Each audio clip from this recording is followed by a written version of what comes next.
Out. Now, Amy, you've heard what Brian has said. First of all, you did not consult him before signing the custody of the children away. No, I did not. Why? You admit that, so why? DCFS had a report. You have to tell us what TCFS is. DCFS, Department of Child and Family Services, had a report on their desk and it was a phony, fraudulent report at the time. They gave me a choice, though, to either put her up for adoption to a relative. Okay, and so I gave her up for adoption to a relative instead of having her put in foster care. All right, let me understand. You knew you could not be a good parent. Right, right. I was already well aware of that. You were well aware. So you found a distant cousin who would be good parents, who agreed to take the child. Why didn't you consult Brian?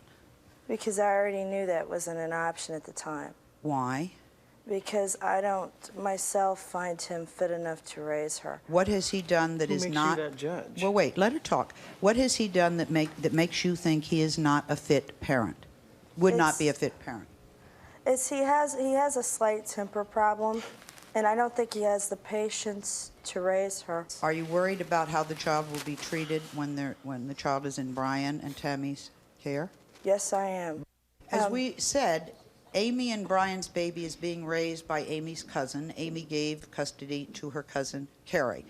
She gave them legal custody. Let's find out what Carrie thinks about all this. Carrie, come on out. Now, Carrie, you've been listening to what Brian and Tammy and Amy have said. You have had the child for how long? For about 19 months. Okay. What do you think about this whole situation? You had the child since the child was how old? About 5.5 months old. Okay. I'm terribly concerned for her welfare, her mental well-being, and to jerk her out of a home where she's, happy and we love her and she's well taken care of. It just really, upsets me that this might happen. For the record, do you and your husband, he was not able to be with us here today, do you want to adopt baby Jane and raise the child as your own? Yes, that was always our first concern. That's what we wanted to do at the beginning. But we did not pursue that avenue because the father would not sign the consent form. So we went for custody, and we let him see her. About once a month he'll call, and I'll take her to either his mother's home or somewhere, so at least he's a part of her life. We did not try to deny him that, but we thought that she was better off with us. As far as what Carrie says, of course she's going to say things bad about us. That she's grasping at straws. She knows that that's the only way she has any chance at all to even stay in this. My interest is in what's in the best interest of the child. Well, the best interest of my daughter. Yeah, absolutely, because, I never once said I didn't want her. You can... And for 7 years, they were the only family she knew. When Jill's biological mother showed up and said, look, I want her back, a judge said, okay. So just 11 weeks ago, 8-year-old Jill was taken away in a sheriff's car, taken away from the only family she'd ever known to live in another state with the biological mother who abandoned her when she was a baby. Janice, take us back to the beginning. You originally thought that Jill was going to be with you for a few days. How did a few days become 7 years? What's the story there? Well, when we were asked by a mutual friend, we actually did not even know the birth mother. And we were asked by a mutual friend to keep her for 4 days or a few days until the mother got a paycheck because the mother had no food or milk or diapers. And we agreed to do that. And Jill was very sick when this birth mother dropped her off at our house. She agreed. She was how old? She was 8.5 months old. 8.5 months old. She weighed 12 pounds. And she was, oh wow, 12 pounds at 8.5 months? She was hungry. Hungry. She was very hungry. She was ill. She had congestion in her lungs. In fact, we sat up with her all night long and held her in an upright position in our smallest bathroom, running the steam just so she could breathe. And so we could get to a store the next morning and get nasal syringes and things that we needed to clean her out. And our deal was the mother was going to call me the next day and see how she was doing and if we made it through the night. And You mean the mother thought the child might die through the night? no, I'm not saying the mother did, but after seeing her, we were very concerned about what position we'd placed ourselves in.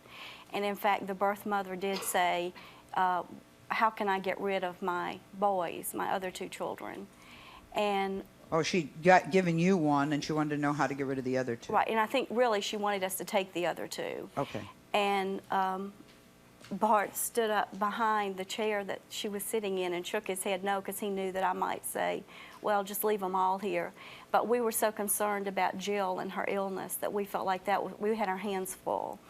And so the next day, the birth mother didn't call to see about her. The next day, she didn't call to see about her.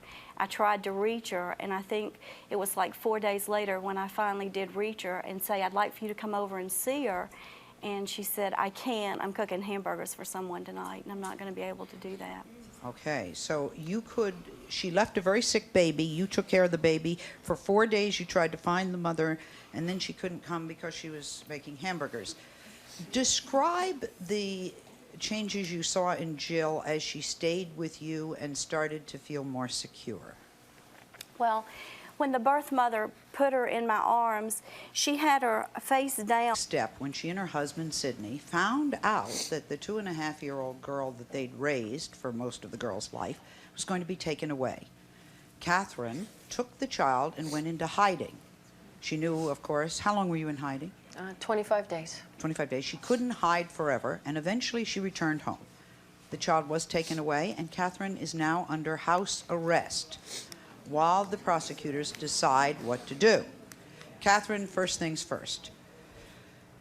You had this child for 2.5 years. Where's the child now? She's with her second cousin and his wife. The judge gave the child to the second cousin. Think of how removed that is, and the wife. And the wife. That's her 5th place, the 5th place that she's lived in 2.5 years, and there's one more move coming down the pike. So before she's 3, she will have been in 6 homes. Okay. If there was a biological family out there, a whole lot of whom wanted her, how did she wind up with you in the first place?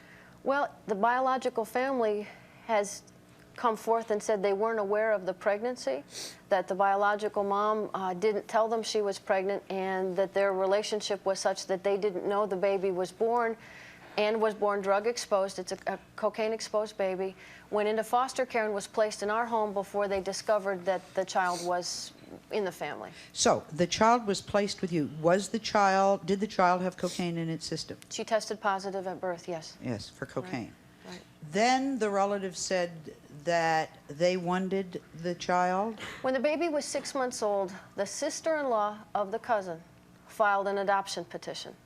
Sister-in-law of the cousin. Right. The state is calling this extended family, but the sister-in-law of the cousin filed an adoption petition. Yeah, we wanted to bring you here because it sounds to me when you talk about being with your blood, and a lot of you are very interested in a child being with their blood relatives, at what point when you're down to the sister-in-law of a second cousin does that qualify as blood? I understand you were cautioned from the beginning not to get attached to the child. So what happened? No, Sidney and I have we're foster parents for 4 years. We were foster parents. We took a little boy, 3 years old. His name is Thomas. We brought him home from a psychiatric hospital. He was so badly abused at the age of from birth until 2.5 that he had to go into a psychiatric hospital. We brought him home. It took us 24 hours a day, lots of help, lots of support, lots of professional help. He became a person and is just the most wonderful thing in our life. How is he affected, since you have another child, He's how is he devastated. affected that his sister has been taken away? He's devastated. He thinks that he did something wrong, that she should be gone, and he's afraid that the judge is going to come now and take him. And we take him to therapy, but he doesn't understand that it wasn't anything that he does. He ran away from home and was gone for over 2 hours searching for his baby, and he wants her back. He's disappeared to search for his baby sister. Katherine and Sidney, when you are in house arrest, you have a monitor on your foot, is that correct? 9 weeks I've been on house arrest. So your entire criminal, we have criminals in New York City who aren't wearing one of those. Have you any other criminal record? Have you ever stolen anything? Why are you wearing extensively with children and families in these custody situations? So she's very knowledgeable, not just somebody we kind of dragged in and said, what do you think? My question is, you say that a child, I hope I'm quoting you right, should never be taken from the only family it has ever known. Yes. Okay, why? What happens in long term to these children? You have to realize, Sally, that my orientation is not legal or moral. My orientation is psychological. That's why we wanted to talk to I you. get to see adults who have gone through this type of process. And I'll give you 3 words: desertion, rejection, and betrayal. And that's what follows these young people through their adult lives. You see, Sally, we are only children from birth to 18 years. Then we spend the majority of our life in adulthood. And this is where children who have experienced desertion, betrayal, and rejection, which you experience if a parent dies or if a parent deserts or a child is taken. This has a long-range impact on a human being's life, of which, after years and years and years of psychotherapy, maybe they do some recovering. The damage is so deep and so ingrained that it impacts every single relationship they have in their lives. Friendships, romantic relationships, and when they have their own children.